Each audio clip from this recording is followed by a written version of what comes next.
तो भाइयों, जैसा कि हमने रॉयल रंबल में देखा ही था कि जब सीएम पंक ने सेथ रॉलिंस और रोमन रिंग्स दोनों को एलिमिनेट कर दिया था, उसके बाद सेथ रॉलिंस ने रोमन रिंग्स पर ब्रूटली अटैक किया था। उसके बाद से ही हमें रोमन रिंग्स WWE से ऑफ देखने को मिल रहे हैं और उसका रीजन WWE ने हमें यह बताया था कि जब सेथ रॉलिंस ने उन पर ब्रूटली अटैक किया था, उसके बाद उनको मल्टीपल इंजरीज हो गई हैं। उसी के चलते वो WWE एक्शन से भी बाहर रहने वाले हैं। लेकिन एक्चुअल रीजन कुछ और ही है रोमन रिंग्स को WWE एक्शन से बाहर रखना, क्योंकि WWE ऐसा नहीं चाहती कि रोमन रिंग्स इस साल के एलिमिनेशन चेंबर में पार्टिसिपेट करे। और इसके पीछे की बड़ी वजह यह है कि रोमन रिंग्स इस साल के एलिमिनेशन चेंबर नहीं जीतने वाले, तो इसलिए WWE ने उनको एलिमिनेशन चेंबर में लाना सही नहीं समझा। तो क्या ये WWE का सही डिसीजन है कि वो रोमन रिंग्स को एलिमिनेशन चेंबर में ना उतारे? और भाइयों, नेक्स्ट अपडेट ये है कि रिसेंटली WWE ने बहुत सारे सुपरस्टार्स को रिलीज किया है और कुछ बड़े नाम्स जो उन रिलीज में शामिल हैं वो हैं ऑथर्स ऑफ पेन,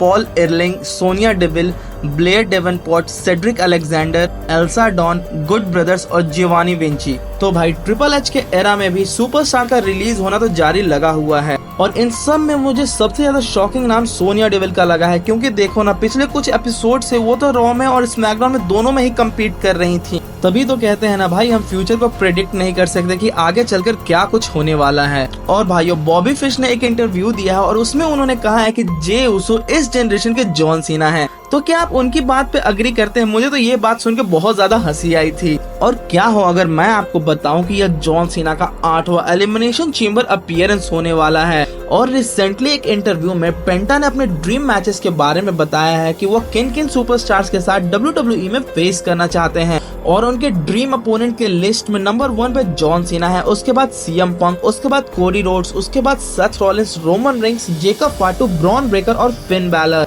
और आज की लास्ट एंड फाइनल अपडेट यह है कि WWE ने अपने रेसलमेनिया के लिए 3 मेजर मैचेस में चेंजेस किए हैं। और जो पहला मैच WWE ने रेसलमेनिया के लिए कैंसिल किया है, वो मैच कोई और नहीं बल्कि the rock versus Roman rings का है। और यह मैच WWE ने इसलिए कैंसिल किया है क्योंकि द रॉक की अवेलेबिलिटी नहीं थी रेसलमेनिया सीजन में। और दूसरा मैच जो WWE ने कैंसिल किया है वो कोई और नहीं बल्कि यूनिवर्सल चैंपियनशिप के लिए Cody Rhodes versus Randy Orton के अगेंस्ट। और जो तीसरा मैच WWE ने कैंसिल किया है वो है for the world heavyweight championship के लिए गुंथर वर्सेस जॉन सीना। तो भाइयों, आपको क्या लगता है, क्या ये WWE का सही डिसीजन है? आप अपनी राय हमें कमेंट में जरूर बताएं।